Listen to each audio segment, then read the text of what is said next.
Bon ok, aujourd'hui nous avons un globe japonais, c'est bien ça. Et je ne parle pas japonais.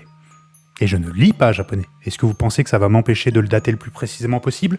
Bien sûr que non. Ça reste la même chose. On commence par regarder si nous avons affaire à la Russie ou l'URSS. On voit avec les frontières qu'il n'y a pas encore les pays comme le Kazakhstan ou l'Ouzbékistan. Ça veut donc dire que ce globe date d'avant 1991.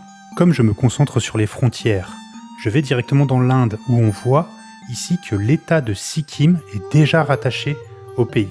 C'est un tout petit état du nord de l'Inde qui a été rattaché à celui-ci le 16 mai 1975. Pareil, la frontière entre l'Irak et la Jordanie est celle d'avant la révision de 1984, donc ce globe date d'avant cette année-là.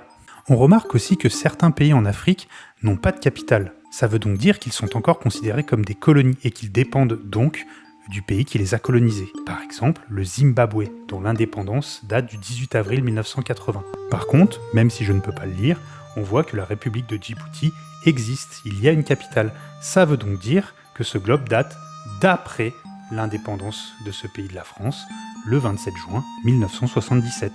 Donc avec tous ces éléments, on sait que ce globe a été fait entre le 27 juin 1977 et le 18 avril 1980. Comme quoi même avec la barrière de la langue et de la lecture, on peut quand même arriver à quelque chose.